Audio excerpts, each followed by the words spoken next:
ಪರೀಕ್ಷೆಯ ಹಿಂದಿನ ರಾತ್ರಿ ಆ ದೃಶ್ಯ ನಮ್ಮೆಲ್ಲರಿಗೂ ಚಿರಪರಿಚಿತ ಅನ್ಸುತ್ತೆ. ಒಂದು ದೊಡ್ಡ ಪುಸ್ತಕ ನಮ್ಮ ಮುಂದೆ ಇರುತ್ತೆ. ಕೋಣೆ ತುಂಬಾ ನಿಶ್ಶಬ್ದ. ಆದ್ರೆ ನಮ್ಮ ತಲೆಯೊಳಗೆ ಮಾತ್ರ ಒಂದು ಚಂಡಮಾರುತವೇ ಎದ್ದಿರುತ್ತೆ. ಪ್ರತಿಯೊಂದು ಸಾಲನ್ನು, ಪ್ರತಿಯೊಂದು ಪದವನ್ನು ಮೆದುಳಿನೊಳಗೆ ಹೇಗಾದ್ರೂ ತುರುಕಿಸ್ಬಿಡಬೇಕು ಅನ್ನೋ ಒಂದು ಹತಾಶ ಪ್ರಯತ್ನ. ಹೌದೌದು. ಅದನಂತರ ದೊಡ್ಡ ಫೈರ್ ಹೈಡ್ರಂಟ್ ಪೈಪ್ನಿಂದ ನೀರು ಕುಡಿಯೋಕೆ ಟ್ರೈ ಮಾಡ್ದ ಹಾಗೆ. ಎಕ್ಸಾಕ್ಟ್ಲಿ.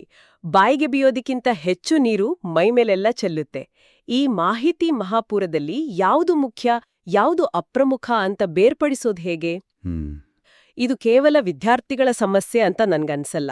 ಇದು ಇವತ್ತಿನ ದಿನದಲ್ಲಿ ಜ್ಞಾನ ಸಂಪಾದನೆ ಮಾಡಬೇಕು ಅನ್ಕೊಳ್ಳುವ ಪ್ರತಿಯೊಬ್ಬರ ಸವಾಲ್. ನೀವು ಹೇಳಿದ್ದು 100% ಸರಿ. ಮಾಹಿತಿ ಸ್ಫೋಟದ ಈ ಯುಗದಲ್ಲಿ ಕಲಿಯೋದು ಅಂದ್ರೆ ಸಿಕ್ಕಿದ್ದನ್ನೆಲ್ಲ ಸಂಗ್ರಹ ಮಾಡೋದಲ್ಲ, ಬದಲಿಗೆ ಬೇಕಾಗಿದ್ದನ್ನು ಜಾಣ್ಮೆಯಿಂದ ಹೆಕ್ಕಿ ತೆಗೆಯೋದು. ಸರಿ. ಇವತ್ತಿನ ನಮ್ಮ ಚರ್ಚೆಗೆ ಮೂಲ ಡಾಕ್ಟರ್ ಸುಜೇಂದ್ರ ಪ್ರಕಾಶ್ ಅವರ the inventory of organised knowledge ಅನ್ನೋ ಪುಸ್ತಕದ ಒಂದು ಅಧ್ಯಾಯ. ಓಕೆ, ಅದ್ಭುತ. ಹಾಗಿದ್ರೆ ಇವತ್ತು ನಾವು ಕೇವಲ ಕಷ್ಟಪಟ್ಟು ಓದೋದು ಹೇಗೆ ಅನ್ನೋದ್ರ ಬದಲು ಸ್ಮಾರ್ಟ್ ಆಗಿ ಕಲಿಯೋದು ಹೇಗೆ ಅನ್ನೋದ್ರ ಬಗ್ಗೆ ಆಳವಾಗಿ ಮಾತಾಡೋಣ. ಖಂಡಿತ. ಪ್ಯಾರಾಗ್ರಾಫ್ಗಳನ್ನು ಗಂಟೆಗಟ್ಟಲೆ ಉರುಹೊಡೆಯೋದನ್ನ ಬಿಟ್ಟು ಅದರಲ್ಲಿರೋ ಸಾರವನ್ನು ಹೆಕ್ಕಿ ತೆಗೆದು ಜ್ಞಾನವನ್ನು ನಮ್ಮ ಮೆದುಳಿಗೆ ಸುಲಭವಾಗಿ ಜೀರ್ಣವಾಗುವ ಹಾಗೆ ಜೋಡಿಸ್ಕೊಳ್ಳೋದು ಹೇಗೆ ಅಂತ ತಿಳಿಯೋದು ನಮ್ಮ ಇವತ್ತಿನ ಗುರಿ. ಸರಿ, ಹಾಗಿದ್ರೆ ಮೊದಲನೇ ಪ್ರಶ್ನೆಯಿಂದಾನೇ ಶುರು ಮಾಡೋಣ. ಲೇಖಕರು ಹೇಳೋ ಮೂಲಭೂತ ಸಮಸ್ಯೆ ಅಂದ್ರೆ ಇಡೀ ಪಠ್ಯಪುಸ್ತಕವನ್ನು ನಮ್ಮ ಮೆದುಳಿಗೆ ಡೌನ್ಲೋಡ್ ಮಾಡಿಕೊಳ್ಳೋಕೆ ಪ್ರಯತ್ನಿಸೋದು. ಲೇಖಕರು ಹೇಳ್ತಾರೆ, ಇದು ಸಾಧ್ಯನೂ ಇಲ್ಲ, ಇದರ ಅವಶ್ಯಕತೆನೂ ಇಲ್ಲ ಅಂತ. ಹೌದು, ಯಾಕೆಂದ್ರೆ ನಮ್ಮ ಮೆದುಳು ಒಂದು ಕಂಪ್ಯೂಟರ್ ಹಾರ್ಡ್ ಡ್ರೈವ್ ಥರ ಕೆಲಸ ಮಾಡಲ್ಲ. ಅದೊಂದು ಗ್ರಂಥಾಲಯದ ಹಾಗೆ. ಗ್ರಂಥಾಲಯ, ಓಕೆ. ನೀವು ಸಾವಿರಾರು ಪುಸ್ತಕಗಳನ್ನು ಒಂದೆಡೆ ರಾಶಿ ಹಾಕಿದ್ರೆ ಬೇಕಾದಾಗ ಒಂದು ಪುಸ್ತಕ ಸಿಗುತ್ತಾ? ಇಲ್ಲ. ಅದಕ್ಕೆ ಸರಿಯಾದ ಕ್ಯಾಟ್ಲಾಗ್ ಬೇಕು. ಪ್ರತಿಯೊಂದು ಪುಸ್ತಕವನ್ನು ಸರಿಯಾದ ಜಾಗದಲ್ಲಿ ಜೋಡಿಸಿಡಬೇಕು. ಸರಿ. ಲೇಖಕರು ಇದಕ್ಕೊಂದು ತುಂಬಾನೇ ಸರಳವಾದ ಆದರೆ ಶಕ್ತಿಶಾಲಿಯಾದ 4 ಹಂತದ ಸೂತ್ರ ಕೊಡ್ತಾರೆ. ಫಿಲ್ಟರ್ ಮಾಡಿ, ಆಯ್ಕೆ ಮಾಡಿ, ಪಟ್ಟಿ ಮಾಡಿ, ಪರಿಷ್ಕರಿಸಿ. Filter, select, list, revise. ಹೌದು. ಅಂದ್ರೆ ಮೊದಲು ಕಸವನ್ನು ಬೇರ್ಪಡಿಸಿ, ಆಮೇಲೆ ಬೇಕಾದದ್ದನ್ನು ಆರಿಸಿ, ಅದಕ್ಕೊಂದು ಪಟ್ಟಿ ಮಾಡಿ, ಆ ಪಟ್ಟಿಯನ್ನು ಮತ್ತೆ ಮತ್ತೆ ಓದಿ. ಒಂದ್ ನಿಮಿಷ. ಇದರಲ್ಲಿ ಲೇಖಕರು ಹೇಳುವ ಒಂದು ಅಂಕಿಅಂಶ ನನಗೆ ಬಹಳ ಆಶ್ಚರ್ಯ ತರಿಸಿತು.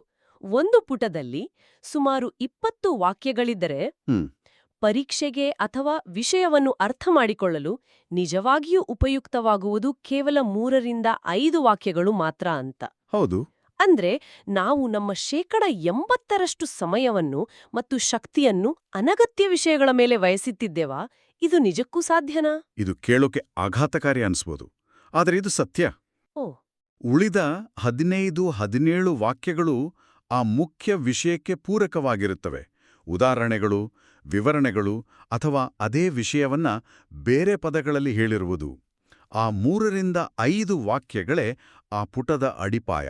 ನಮ್ಮ ಶಕ್ತಿಯನ್ನು ಆ 20 ವಾಕ್ಯಗಳ ಮೇಲೆ ಹಂಚಿ ಎಲ್ಲವೂ ನೆನಪಿಟ್ಟುಕೊಳ್ಳಲು ಒದ್ದಾಡುವ ಬದಲು ಆ ಅಡಿಪಾಯದ ಮೇಲೆ ಗಮನ ಹರಿಸಿದರೆ ಕಲಿಕೆ ಎಷ್ಟು ಸುಲಭವಾಗುತ್ತೆ ಯೋಚಿಸಿ. ನಿಜ. ಇದು ಕಠಿಣ ಪರಿಶ್ರಮದಿಂದ ಜಾಣ್ಮೆಯ ಪರಿಶ್ರಮದ ಕಡೆಗಿನ ಪಯಣ. ಹಾಗಿದ್ರೆ ಇಲ್ಲೊಂದು ದೊಡ್ಡ ಸಮಸ್ಯೆ ಇದೆ. ಒಂದು ಪ್ಯಾರಾಗ್ರಾಫ್ ಓದುವಾಗ ಎಲ್ಲವೂ ಮುಖ್ಯ ಅಂತಾನೆ ಅನ್ಸುತ್ತಲ್ವೇ? ಹೌದು, ಖಂಡಿತ. ಆ 3-5 ವಾಕ್ಯಗಳನ್ನು ಪ್ರತ್ಯೇಕಿಸೋದು ಹೇಗೆ? ನನಗಂತೂ ಅದು ದೊಡ್ಡ ಸವಾಲು. ಲೇಖಕರು ಇದಕ್ಕೇನಾದ್ರೂ ದಾರಿ ತೋರಿಸ್ತಾರಾ? ಖಂಡಿತ. ಅದಕ್ಕೆ ಅವರು ಒಂದು ಸ್ಪಷ್ಟವಾದ ಮಾರ್ಗಸೂಚಿ ಕೊಟ್ಟಿದ್ದಾರೆ. ಒಂದು ಪಠ್ಯವನ್ನು ಓದುವಾಗ ಈ 5 ಅಂಶಗಳನ್ನು ಹುಡುಕಬೇಕು ಅಂತಾರೆ. ಓಕೆ, ಯಾವುದದು? ಮೊದಲನೇದು ಪ್ರಮುಖ ಪದಗಳು, ಅಂದ್ರೆ ಕೀವರ್ಡ್ಸ್. ವ್ಯಕ್ತಿಗಳ ಹೆಸರು, ಸ್ಥಳಗಳು, ಸಿದ್ಧಾಂತಗಳು. ಸರಿ. ಎರಡನೆಯದು ಸಂಖ್ಯೆಗಳು, ನಂಬರ್ಸ್, ದಿನಾಂಕಗಳು, ಅಂಕಿಅಂಶಗಳು. ಮೂರನೆಯದು ವ್ಯಾಖ್ಯಾನಗಳು, ಡೆಫಿನಿಷನ್ಸ್. ಯಾವುದೇ ಒಂದು ಪದ ಅಥವಾ ಪರಿಕಲ್ಪನೆಯ ನಿಖರವಾದ ಅರ್ಥ. ನಾಲ್ಕನೆಯದು ಅನನ್ಯ ಸಂಗತಿಗಳು, ಅಂದ್ರೆ ಯುನೀಕ್ ಫ್ಯಾಕ್ಟ್ಸ್. ಆ ವಿಷಯಕ್ಕೆ ಮಾತ್ರ ಸೀಮಿತವಾದ ಆಶ್ಚರ್ಯಕರ ಅಥವಾ ಪ್ರಮುಖವಾದ ಮಾಹಿತಿ. ಮತ್ತು ಕೊನೆಯದು 5ನೇದು ವ್ಯತ್ಯಾಸಗಳು ಮತ್ತು ವರ್ಗೀಕರಣಗಳು, ಡಿಫರೆನ್ಸಸ್ ಆ್ಯಂಡ್ ಕ್ಲಾಸಿಫಿಕೇಶನ್ಸ್. ಈ ಪಟ್ಟಿ ಉಪಯುಕ್ತವಾಗಿದೆ. ಅಂದ್ರೆ ಪಠ್ಯವನ್ನು ಓದುವಾಗ ಈ 5 ಅಂಶಗಳಿಗೆ ಒಂದು ಹೈಲೈಟರ್ ಹಿಡಿದು ಹುಡುಕ್ತಾ ಹೋಗ್ಬೇಕು. ಹೌದು. ಮತ್ತು ಇದರಲ್ಲೊಂದು ವಿಚಿತ್ರ ಸತ್ಯವಿದೆ. ನಾವು ಸಾಮಾನ್ಯವಾಗಿ ಅಂಡರ್ಸ್ಟ್ಯಾಂಡಿಂಗ್ ದ ಕಾನ್ಸೆಪ್ಟ್ ಅಂತೀವಲ್ಲ, ಹೌದು, ಆ ಕಾನ್ಸೆಪ್ಟ್ ಅಂದ್ರೆ ಏನು? ಅದು ಬೇರೆಯೇನೂ ಅಲ್ಲ, ಈ 5 ಅಂಶಗಳ ನಡುವಿನ ಸಂಬಂಧ. ಓ. ನಾವು ಕಥೆನ ಅರ್ಥ ಮಾಡ್ಕೊಳ್ಳಲು ಪ್ರಯತ್ನಿಸ್ತೇವೆ, ಆದರೆ ಮೆದುಳು ಈ ಕೊಂಡಿಗಳನ್ನ ಅಂದ್ರೆ ಲಿಂಕ್ಸ್ ಅನ್ನ ಅರ್ಥ ಮಾಡ್ಕೊಳ್ಳುತ್ತದೆ. ಉದಾಹರಣೆಗೆ 1947 ಸಂಖ್ಯೆ ಮತ್ತು ಭಾರತದ ಸ್ವಾತಂತ್ರ್ಯ ಪ್ರಮುಖ ಪದ ಮತ್ತು ಬ್ರಿಟಿಷ್ ಆಳ್ವಿಕೆಯ ಅಂತ್ಯ ಅನನ್ಯ ಸಂಗತಿ, ಈ ಮೂರರ ನಡುವಿನ ಕೊಂಡಿಯೇ ಇತಿಹಾಸದ ಜ್ಞಾನ. ಅಂದ್ರೆ ಕಥೆ ನೆನ್ಪಿಟ್ಕೊಳ್ಳೋ ಬದಲು ಈ ಕೊಂಡಿಗಳನ್ನ ಬಲಪಡಿಸಿದ್ರ ಸಾಕು. ಎಕ್ಸಾಕ್ಟ್ಲಿ. ವಾವ್. ಇದು ವಿಷಯವನ್ನು ನೋಡುವ ದೃಷ್ಟಿಯನ್ನೇ ಬದಲಾಯಿಸುತ್ತೆ. ನಾವು ಕೇವಲ ಮಾಹಿತಿಯನ್ನು ಸಂಗ್ರಹಿಸುತ್ತಿಲ್ಲ, ಬದಲಿಗೆ ಜ್ಞಾನದ ನಕ್ಷೆಯನ್ನ ರಚಿಸುತ್ತಿದ್ದೇವೆ. ಸರಿ, ಈಗ ಈ ಅಂಶಗಳನ್ನ ಹೆಕ್ಕಿ ತೆಗೆದ ನಂತರ ಮುಂದಿನ ಹಂತ ಪಟ್ಟಿ ಮಾಡುವುದು. ಇದರ ಬಗ್ಗೆ ಲೇಖಕರೇನು ಹೇಳ್ತಾರೆ? ಯಾಕಂದ್ರೆ ಹೈಲೈಟ್ ಮಾಡಿ ಪುಸ್ತಕದಲ್ಲೇ ಬಿಡಬಹುದಲ್ವೇ? ಹೌದು, ಆದ್ರೆ ಬರೆಯುವುದು ಕೇವಲ ಹೈಲೈಟ್ ಮಾಡೋದಕ್ಕಿಂತ ಹೆಚ್ಚು ಪರಿಣಾಮಕಾರಿ. ಹೇಗೆ? ಲೇಖಕರು ಒಂದು ಒಳ್ಳೆಯ ಉಪಮೆ ಕೊಡ್ತಾರೆ. ಇದು ಒಂದು ದೊಡ್ಡ ಗೋದಾಮಿನ ಸ್ಟಾಕ್ ರಿಜಿಸ್ಟರ್ ಇದ್ದ ಹಾಗೆ.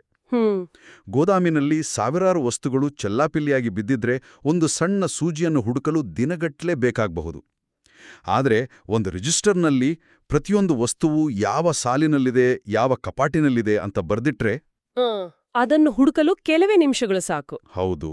ಹಾಗೆಯೇ ನಾವು ಕಲಿಯುವ ಮಾಹಿತಿಯನ್ನು ಒಂದು ಕಡೆ ಪಟ್ಟಿ ಮಾಡಿದಾಗ ನಮ್ಮ ಮೆದುಳಿಗೆ ಒಂದು ರಿಜಿಸ್ಟರ್ ಸಿದ್ಧಪಡಿಸಿಕೊಟ್ಟಂತೆ. ಗೋದಾಮಿನ ರಿಜಿಸ್ಟರ್ ಉಪಮೆ ನನಗೆ ಒಂದು ಪ್ರಶ್ನೆ ಹುಟ್ಟಿಸುತ್ತೆ. ರಿಜಿಸ್ಟರ್ ಮಾಡಲು ಸಮಯ ಬೇಕಲ್ವೇ?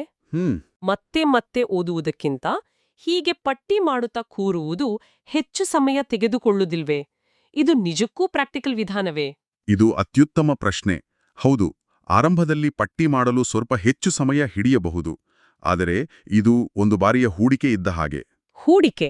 ಹೌದು. ನೀವು 4 ಗಂಟೆಗಳ ಕಾಲ ಒಂದು ಅಧ್ಯಾಯವನ್ನು 10 ಬಾರಿ ಓದಿದ್ದರೂ ಪರೀಕ್ಷೆಯಲ್ಲಿ ಅಯ್ಯೋ ಓದಿದ್ದು ನೆನ್ಪಿದೆ, ಆದರೆ ಉತ್ತರ ಬಾಯಿಗೆ ಬರ್ತಿಲ್ಲ ಅನ್ನೋ ಅನುಭವ ಆಗಬಹುದು. ಇದು ಎಲ್ಲರಿಗೂ ಆಗುತ್ತೆ. ಆದರೆ 2 ಗಂಟೆ ಸಮಯ ತೆಗೆದುಕೊಂಡು ನೀವು ಒಂದು ಅಚ್ಚುಕಟ್ಟಾದ ಪಟ್ಟಿ ತಯಾರಿಸಿದರೆ ಕೊನೆಯ ಅರ್ಧ ಗಂಟೆಯಲ್ಲಿ ಆ ಪಟ್ಟಿಯನ್ನು ಓದಿಕೊಂಡ್ರೆ ಸಾಕು, ಇಡೀ ಅಧ್ಯಾಯ ನಿಮ್ಮ ಕಣ್ಣು ಮುಂದೆ ಬರ್ತದೆ. ಓಕೆ. ಇದು ರಿವಿಷನ್ ಸಮಯವನ್ನು ನಾಟಕೀಯವಾಗಿ ಕಡಿಮೆ ಮಾಡ್ತದೆ ಮತ್ತು ಮಾಹಿತಿಯನ್ನು ಹಿಂಪಡೆಯುವ ಅಂದ್ರೆ ರೀಕಾಲ್ ಮಾಡುವ ಸಾಮರ್ಥ್ಯವನ್ನು ಹೆಚ್ಚಿಸುತ್ತದೆ. ಅಂದ್ರೆ ಇದು ಸಮಯ ಉಳಿಸೋ ತಂತ್ರವೇ ಹೊರತು ವ್ಯರ್ಥ ಮಾಡೋ ತಂತ್ರವಲ್ಲ. ಖಂಡಿತ. ಸರಿ, ನಿಮ್ಮ ಮಾತು ಒಪ್ಪುವಂತರಿಬರೆ. ಇದು ಕೇವಲ ಸಂಘಟನೆಯ ತರ್ಕನಾ ಅಥವಾ ಇದರ ಹಿಂದೆ ಬೇರೆ ಏನಾದ್ರೂ ವೈಜ್ಞಾನಿಕ ಕಾರಣವಿದೆಯಾ? ಖಂಡಿತ ಇದೆ. ಲೇಖಕರು ಒಂದು ಆಳವಾದ ಮಾತು ಹೇಳ್ತಾರೆ. ನೀವು ಮಾಹಿತಿಯನ್ನ ತೆಗೆದುಕೊಂಡು ಅದಕ್ಕೊಂದು ಲಿಸ್ಟ್ ಮಾಡಿದ ತಕ್ಷಣ ನಿಮ್ಮ ಮೆದುಳು ಅದನ್ನ ಅಲ್ಲಲ್ಲಿ ಬಿದ್ದಿರೋ ಪ್ಯಾರಾಗ್ರಾಫ್ ಅಂತ ನೋಡಲ್ಲ. ಬದ್ಲಿಗೆ ಇದು ಒಂದು ವ್ಯವಸ್ಥಿತ ಜ್ಞಾನ ಅಂತ ತಕ್ಷಣ ಗುರುತಿಸುತ್ತೆ. ಓ, ಹಾಗಾ? ಅಸಂಘಟಿತ ಪ್ಯಾರಾಗ್ರಾಫ್ ಒಂದು ಕಥೆಯಂತ ಕಾಣಿಸಬಹುದು, ಆದರೆ ಪಟ್ಟಿ ಮಾಡಿದ ಅಂಶಗಳು ಸತ್ಯಾಂಶಗಳಾಗಿ ಅಂದ್ರೆ ಫ್ಯಾಕ್ಟ್ಸ್ ಆಗಿ ಕಾಣಿಸುತ್ತವೆ. ನಮ್ಮ ಮೆದುಳಿಗೆ ಕಥೆಗಳಿಗಿಂತ ಸ್ಪಷ್ಟವಾದ ಸಂಕ್ಷಿಪ್ತವಾದ ಸತ್ಯಾಂಶಗಳನ್ನು ಸಂಗ್ರಹಿಸಿಡುವುದು ಮತ್ತು ಹಿಂಪಡೆಯುವುದು ಬಹಳ ಸುಲಭ. ಹಾಗಿದ್ರೆ ಒಂದು ನೈಜ ಉದಾಹರಣೆಯೊಂದಿಗೆ ಇದನ್ನು ನೋಡೋಣ. ಭಾರತದ ಸ್ವಾತಂತ್ರ್ಯ ಚಳವಳಿಯ ಬಗ್ಗೆ ಒಂದು ಅಧ್ಯಾಯವಿದೆ ಎಂದುಕೊಳ್ಳೋಣ. ಸರಿ. ಅದರಲ್ಲಿ ಉಪ್ಪಿನ ಸತ್ಯಾಗ್ರಹದ ಬಗ್ಗೆ 3 ಪುಟಗಳ ವಿವರಣೆ ಇದೆ. ಈ ರಹಸ್ಯ 26 ತಂತ್ರವನ್ನು ಬಳಸಿ ನಾವು ಆ 3 ಪುಟಗಳ ಸಾರವನ್ನು ಹೇಗೆ ಹೆಕ್ಕಿ ತೆಗೆಯಬಹುದು? ಖಂಡಿತ. ಆ 3 ಪುಟಗಳನ್ನು ಓದುವಾಗ ನಾವು 5 ಅಂಶಗಳನ್ನು ಹುಡುಕೋಣ. ಮೊದಲಿಗೆ ಕೀವರ್ಡ್ಸ್ ಅಂದ್ರೆ ಪ್ರಮುಖ ಪದಗಳು. ಮಹಾತ್ಮ ಗಾಂಧಿ ದಂಡಿ ಯಾತ್ರೆ, ಸಬರ್ಮತಿ ಆಶ್ರಮ, ಸಿವಿಲ್ ಅಸಹಕಾರ. ಹೌದು. ಓಕೆ. ಆಮೇಲೆ ಸಂಖ್ಯೆಗಳು. ನಂಬರ್ಸ್ 1930 ಮಾರ್ಚ್ 12ರಿಂದ ಏಪ್ರಿಲ್ 6, ಅಂದ್ರೆ 24 ದಿನಗಳು, 390 ಕಿಲೋಮೀಟರ್, 78 ಅನುಯಾಯಿಗಳು. ಸರಿ. ವ್ಯಾಖ್ಯಾನ. ಡೆಫಿನಿಷನ್. ಉಪ್ಪಿನ ಸತ್ಯಾಗ್ರಹ ಅಂದ್ರೆ ಏನು? ಬ್ರಿಟಿಷರು ವಿಧಿಸಿದ್ದ ಉಪ್ಪಿನ ಮೇಲಿನ ತೆರಿಗೆಯ ವಿರುದ್ಧ ನಡೆದ ಒಂದು ಅಹಿಂಸಾತ್ಮಕ ಪ್ರತಿಭಟನೆ. ಇದು ಮುಖ್ಯ. ಅನನ್ಯ ಸಂಗತಿ. Unique fact. ಇದೊಂದು ಸಂಪೂರ್ಣ ಅಹಿಂಸಾತ್ಮಕ ಚಳವಳಿಯಾಗಿತ್ತು ಮತ್ತು ವಿಶ್ವದಾದ್ಯಂತ ಮಾಧ್ಯಮಗಳ ಗಮನ ಸೆಳೆಯಿತು. ಓಕೆ. ಇನ್ನು ವ್ಯತ್ಯಾಸಗಳು. ಡಿಫರೆನ್ಸಸ್. ಇದು ಹಿಂದಿನ ಚಳುವಳಿಗಳಿಗಿಂತ ಹೇಗೆ ಭಿನ್ನವಾಗಿತ್ತು? ಇದು ಕೇವಲ ಬುದ್ಧಿಜೀವಿಗಳಿಗೆ ಸೀಮಿತವಾದಿರಲಿಲ್ಲ, ಸಾಮಾನ್ಯ ಜನರನ್ನು, ಮಹಿಳೆಯರನ್ನು ನೇರವಾಗಿ ಒಳಗೊಂಡಿತ್ತು. ಸರಿ. ನೋಡಿ, ಈ 8-10 ಪಾಯಿಂಟುಗಳು ಆ 3 ಪುಟಗಳ ಸಂಪೂರ್ಣ ಸಾರವನ್ನು ಹಿಡಿದಿಡ್ತವೆ. ಹೌದು. ಈಗ ಈ ಪಟ್ಟಿಯನ್ನು ನೆಂಪಿಟ್ಕೊಳ್ಳುವುದು ಸುಲಭ ಅಥವಾ ಆ 3 ಪುಟಗಳನ್ನು ನೆಂಪಿಟ್ಕೊಳ್ಳುವುದು ಸುಲಭವೇ? ಖಂಡಿತ ಪಟ್ಟಿಯೇ ಸುಲಭ. ಈಗ ಇದು ನನಗೆ ಸ್ಪಷ್ಟವಾಗಿ ಅರ್ಥ ಆಗ್ತಿದೆ. ಇದು ಕೇವಲ ಇತಿಹಾಸಕ್ಕೆ ಸೀಮಿತವಲ್ಲ ಅನ್ಸುತ್ತೆ. ಖಂಡಿತ ಇಲ್ಲ. ನನಗೆ ನೆನಪಿದೆ, ನಾನು ಇಂಜಿನಿಯರಿಂಗ್ ಓದುವಾಗ ಥರ್ಮೋಡೈನಮಿಕ್ಸ್ ವಿಷಯದಲ್ಲಿ ಹೀಗೇ ಒದ್ದಾಡ್ತಿದ್ದೆ. ಓ, ಪುಸ್ತಕದಲ್ಲಿ ಪುಟಗಟ್ಟಲೆ ವಿವರಣೆ, ಸಮೀಕರಣಗಳು ಎಲ್ಲವೂ ಗೊಂದಲಮಯವಾಗಿತ್ತು. ಒಂದು ದಿನ ಹತಾಶನಾಗಿ ನಾನು ಕೇವಲ 3 ಥರ್ಮೋಡೈನಮಿಕ್ಸ್ ನಿಯಮಗಳು, ಅವುಗಳ ವ್ಯಾಖ್ಯಾನಗಳು ಮತ್ತು ಪ್ರತಿ ನಿಯಮದ ಮೂಲ ಸೂತ್ರವನ್ನು ಒಂದು ಹಾಳೆಯಲ್ಲಿ ಬರೆದೆ. ಆಗ ಏನಾಯ್ತು? ಆಶ್ಚರ್ಯ ಅಂದ್ರೆ, ಆ ಒಂದೇ ಪುಟ ಇಡೀ ಅಧ್ಯಾಯಕ್ಕಿಂತ ಹೆಚ್ಚು ಸ್ಪಷ್ಟತೆಯನ್ನು ಕೊಟ್ಟಿತ್ತು. ವಿಜ್ಞಾನ, ಗಣಿತ, ವೈದ್ಯಕೀಯ, ಕಾನೂನು ಯಾವುದೇ ವಿಷಯಕ್ಕೂ ಈ ತಂತ್ರವನ್ನು ಅಳವಡಿಸಬಹುದು. ವೃತ್ತಿಪರ ಜಗತ್ತಿನಲ್ಲೂ ಇದು ಉಪಯುಕ್ತವಾಗಬಹುದೇ? ಉದಾಹರಣೆಗೆ, ಒಂದು ಪ್ರಮುಖ ಮೀಟಿಂಗಿಗೆ ತಯಾರಿ ನಡೆಸುವಾಗ? ಖಂಡಿತವಾಗಿಯೂ. ಒಂದು ಪ್ರಮುಖ ಬೋರ್ಡ್ ಮೀಟಿಂಗ್ ಇದೆ ಅಂದ್ಕೊಳ್ಳಿ. ಕಳೆದ ಕ್ವಾರ್ಟರ್ನ 50 ಪುಟಗಳ ವರದಿ ನಿಮ್ಮ ಕೈಯಲ್ಲಿದೆ. ನೀವು ಆ ಇಡೀ ವರದಿಯನ್ನು ನೆನಪಿಟ್ಟುಕೊಳ್ಳಲು ಸಾಧ್ಯವಿಲ್ಲ. ಆಗ ನೀವು ಏನ್ ಮಾಡ್ತೀರಿ? ಈ ತಂತ್ರ ಬಳಸಿ. ಪ್ರಮುಖ ಮಾರಾಟದ ಸಂಖ್ಯೆಗಳು, ಹೊಸ ಪ್ರಾಜೆಕ್ಟ್ನ ವ್ಯಾಖ್ಯಾನ, ನಮ್ಮ ಪ್ರತಿಸ್ಪರ್ಧಿಗಿಂತ ನಮ್ಮಲ್ಲಿರುವ ವ್ಯತ್ಯಾಸಗಳು. ಹೌದು, ಮತ್ತು ಮೀಟಿಂಗ್ನ ಪ್ರಮುಖ ಚರ್ಚಾಂಶಗಳು, ಅದೇ ಕೀವರ್ಡ್ಸ್. ಹೀಗೆ ಒಂದು ಪುಟದ ಪಟ್ಟಿ ಮಾಡ್ಕೊಂಡ್ರೆ ಮೀಟಿಂಗ್ನಲ್ಲಿ ನೀವು ಹೆಚ್ಚು ಆತ್ಮವಿಶ್ವಾಸದಿಂದ ಮತ್ತು ಸ್ಪಷ್ಟವಾಗಿ ಮಾತನಾಡಬಹುದು. ಹಾಗಾದ್ರೆ ಇದೆಲ್ಲದರ ಅರ್ಥ ಏನು ಅಂತ ನೋಡಿದ್ರೆ, ಇದು ಕೇವಲ ಒಂದು ಓದುವ ತಂತ್ರವಲ್ಲ, ಇದೊಂದು ಮನಸ್ಥಿತಿಯ ಬದಲಾವಣೆ. ರಹಸ್ಯ 26ರ ಅಂತಿಮ ಸಾರಾಂಶ ಅಂದ್ರೆ, ಪ್ಯಾರಾಗ್ರಾಫ್ಗಳನ್ನ ಕಂಠಪಾಠ ಮಾಡಬೇಡಿ, ಬದಲಿಗೆ ಅದರ ರಚನಾತ್ಮಕ ಅಂಶಗಳನ್ನ ಅರ್ಥ ಮಾಡಿಕೊಂಡು ನೆನಪಿಟ್ಕೊಳ್ಳಿ. ಕಣ್ಣಿಗೆ ಕಾಣುವ ಪಠ್ಯವನ್ನು ಮೆದುಳಿಗೆ ಜೀರ್ಣವಾಗುವ ನಿರ್ದಿಷ್ಟ ಪಟ್ಟಿಗಳಾಗಿ ಪರಿವರ್ತಿಸಿ. ಹೌದು, ನಾವು ಮಾಹಿತಿಯ ಗ್ರಾಹಕರಾಗುವುದರಿಂದ ಮಾಹಿತಿಯ ವಿಶ್ಲೇಷಕರಾಗ್ತಿದ್ದೇವೆ. ಆದರೆ ಇಲ್ಲಿ ಲೇಖಕರ ಒಂದು ಅತ್ಯಂತ ಪ್ರಬಲವಾದ ಮಾತನ್ನು ನಾನು ಹೇಳಲೇಬೇಕು. ಖಂಡಿತ ಹೇಳಿ. ಅವರು ಹೇಳ್ತಾರೆ, ಪ್ರಮುಖ ಮಾಹಿತಿ ಸೀಮಿತವಾಗಿರುತ್ತದೆ, ಅಪ್ರಮುಖ ಮಾಹಿತಿ ಅಪರಿಮಿತವಾಗಿರುತ್ತದೆ.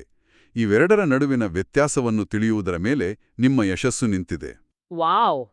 ಈ ಒಂದು ವಾಕ್ಯ ಇಂದಿನ ಡಿಜಿಟಲ್ ಯುಗಕ್ಕೆ ಹಿಡಿದ ಕನ್ನಡಿಯಾಗಿದೆ. ಆದ್ರೆ ಇಲ್ಲೊಂದು ಅಪಾಯವಿಲ್ಲವೇ? ಎಲ್ಲವನ್ನೂ ಹೀಗೆ ಪಾಯಿಂಟ್ಗಳಾಗಿ ವಿಂಗಡಿಸುವುದರಿಂದ ನಾವು ಆ ವಿಷಯದ ಹಿಂದಿರುವ ದೊಡ್ಡ ಚಿತ್ರಣವನ್ನು, ಅದರ ಕಥೆಯನ್ನು ಅಥವಾ ಸೂಕ್ಷ್ಮ ವ್ಯತ್ಯಾಸಗಳನ್ನು, ನ್ಯೂಯಾನ್ಸ್ ಅನ್ನ ಕಳೆದುಕೊಳ್ಳೋ ಸಾಧ್ಯತೆ ಇಲ್ವಾ? ಉದಾಹರಣೆಗೆ, ಉಪ್ಪಿನ ಸತ್ಯಾಗ್ರಹದ ಪಾಯಿಂಟ್ಗಳು ಘಟನೆಯನ್ನು ವಿವರಿಸ್ತವೆ. ಆದರೆ ಅದರ ಹಿಂದಿದ್ದ ಭಾವನಾತ್ಮಕ ತೀವ್ರತೆಯನ್ನು, ಜನರ ಹೋರಾಟದ ಕಥೆಯನ್ನು ಅವು ಹಿಡಿದಿಡಲಾರವು. ಇದು ಬಹಳ ಮುಖ್ಯವಾದ ಮತ್ತು ಸೂಕ್ಷ್ಮವಾದ ಪ್ರಶ್ನೆ. ಈ ತಂತ್ರದ ಉದ್ದೇಶ ಕಥೆಯನ್ನು ಅಥವಾ ಸೂಕ್ಷ್ಮತೆಯನ್ನು ತಿರಸ್ಕರಿಸುವುದಲ್ಲ, ಬದಲಿಗೆ ಅದಕ್ಕೊಂದು ಗಟ್ಟಿಯಾದ ಅಡಿಪಾಯ ಅಥವಾ ಚೌಕಟ್ಟನ್ನು ನೀಡುವುದು. ಓಕೆ. ಆ ಪಟ್ಟಿ ಮಾಡಿದ ಅಂಶಗಳು ಮನೆಯ ಅಡಿಪಾಯ ಮತ್ತು ಕಂಬಗಳಿದ್ದ ಹಾಗೆ.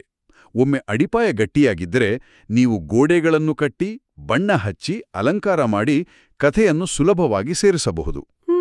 ಆದರೆ ಅಡಿಪಾಯವೇ ಇಲ್ಲದೆ ನೀವು ಕೇವಲ ಕಥೆಯನ್ನು ನೆನಪಿಟ್ಟುಕೊಳ್ಳಲು ಪ್ರಯತ್ನಿಸಿದರೆ ಅದು ಗಾಳಿಯಲ್ಲಿ ಮನೆ ಕಟ್ಟಿದಂತೆ ಆಗುತ್ತದೆ. ಸರಿ. ಹಾಗಾಗಿ ಪಟ್ಟಿ ಮಾಡುವುದು ಮೊದಲ ಹೆಜ್ಜೆ, ಅರ್ಥ ಮಾಡಿಕೊಳ್ಳುವಿಕೆಯ ಅಂತ್ಯವಲ್ಲ.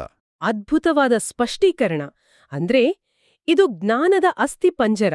ಅದರ ಮೇಲೆ ನಾವು ಕಥೆಯ ಮಾಂಸವನ್ನು ಬೆಳೆಸಬಹುದು. ಹೌದು. ಸರಿ, ಇಂದಿನ ನಮ್ಮ ಈ ಚರ್ಚೆಯನ್ನು ಒಮ್ಮೆ ಸಿಂಹಾವಲೋಕನ ಮಾಡೋಣ. ಎಲ್ಲವನ್ನೂ ನೆನಪಿಟ್ಟುಕೊಳ್ಳುವ ಪ್ರಯತ್ನದ ನಿಷ್ಫಲತೆಯಿಂದ ನಾವು ಪ್ರಾರಂಭಿಸಿದೆವು. ನಂತರ ಫಿಲ್ಟರ್ ಮಾಡಿ, ಆಯ್ಕೆ ಮಾಡಿ, ಪಟ್ಟಿ ಮಾಡುವ ಎಂಬ ಸರಳ ಸೂತ್ರದ ಶಕ್ತಿಯನ್ನು ಅರಿತೆವು. ಪ್ರಮುಖ ಪದಗಳು, ಸಂಖ್ಯೆಗಳಂತಹ ನಿರ್ದಿಷ್ಟ ಅಂಶಗಳನ್ನು ಗುರುತಿಸುವುದು ಹೇಗೆಂದು ನೋಡಿದೆವು. ಮತ್ತು ಉಪ್ಪಿನ ಸತ್ಯಾಗ್ರಹದಂತಹ ನೈಜ ಉದಾಹರಣೆಯ ಮೂಲಕ ಅದನ್ನು ಅರ್ಥ ಮಾಡಿಕೊಂಡೆವು. ಹೌದು.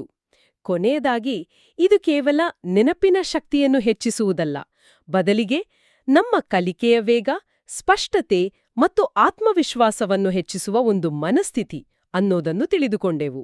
ಸಂಕ್ಷಿಪ್ತವಾಗಿ ಹೇಳುವುದಾದರೆ, ಅಸಂಘಟಿತ ಪಠ್ಯದ ರಾಶಿಯನ್ನು ಸಂಘಟಿತ ಮತ್ತು ಶಕ್ತಿಶಾಲಿ ಜ್ಞಾನವನ್ನಾಗಿ ಪರಿವರ್ತಿಸುವ ಕಲೆಯ ಬಗ್ಗೆ ನಾವಿಂದು ಮಾತನಾಡಿದ್ದೇವೆ. ಈ ಚರ್ಚೆಯನ್ನು ಮುಗಿಸುವ ಮೊದಲು ಒಂದು ಆಲೋಚನೆಯನ್ನು ಬಿಟ್ಟು ಹೋಗಲು ಇಷ್ಟಪಡುತ್ತೇನೆ. ದಯವಿಟ್ಟು. ಇವತ್ತು ನಾವು ಮಾತನಾಡಿದ್ದೆಲ್ಲ ಪುಸ್ತಕ, ವರದಿ ಅಂದ್ರೆ ಪಠ್ಯದಿಂದ ಕಲಿಯುವುದರ ಬಗ್ಗೆ. ಆದರೆ ಒಂದು ಹೆಜ್ಜೆ ಮುಂದೆ ಹೋಗಿ ಯೋಚಿಸೋಣ. ಸರಿ. ಈ ನಿರ್ದಿಷ್ಟ ಅಂಶಗಳನ್ನು ಹೆಕ್ಕಿ ತೆಗೆಯುವ ತತ್ವವನ್ನ ನಮ್ಮ ಜೀವನದ ಇತರ ಕ್ಷೇತ್ರಗಳಿಗೆ ಅನ್ವಯಿಸಬಹುದಾ? ಹೇಗೆ? ಉದಾಹರಣೆಗೆ, ನೀವು ನಿಮ್ಮ ಬಾಸ್ ಜೊತೆ 1 ಗಂಟೆ ಮಾತಾಡ್ತೀರಿ, ಅಥವಾ ನಿಮ್ಮ ಸಂಗಾತಿಯೊಂದಿಗೆ ಒಂದು ಗಂಭೀರ ಚರ್ಚೆ ನಡೆಸ್ತೀರಿ. ಆ ಇಡೀ ಸಂಭಾಷಣೆ ಮುಗಿದ ಮೇಲೆ ಅದರ ಸಾರವನ್ನು ನಾವು ಹೇಗೆ ಗ್ರಹಿಸ್ಬೋದು? ಆ ಸಂಭಾಷಣೆಯ ಪ್ರಮುಖ ಪದಗಳು ಯಾವುವು? ಯಾವ ಸಂಖ್ಯೆ ಅಥವಾ ಸಂಗತಿ ಚರ್ಚೆಯ ದಿಕ್ಕನ್ನೇ ಬದಲಿಸಿತು? ನಮ್ಮಿಬ್ಬರ ಅಭಿಪ್ರಾಯಗಳ ನಡುವಿನ ವ್ಯತ್ಯಾಸಗಳು ಯಾವುವು? ಹೀಗೆ ಮಾಹಿತಿಯ ಪ್ರವಾಹದಿಂದ ಸಾರವನ್ನು ಹೆಕ್ಕಿ ತೆಗೆಯುವ ಈ ಕಲೆಯನ್ನ ಪಠ್ಯಪುಸ್ತಕದಾಚೆಗೂ ನಮ್ಮ ಸಂಭಾಷಣೆಗಳಿಗೆ ಮತ್ತು ಸಂಬಂಧಗಳಿಗೆ ಅನ್ವಯಿಸಲು ಸಾಧ್ಯವೇ? ನಿಜ. ಈ ಬಗ್ಗೆ ಯೋಚಿಸಲು ಇದೊಂದು ಒಳ್ಳೆಯ ಅವಕಾಶ.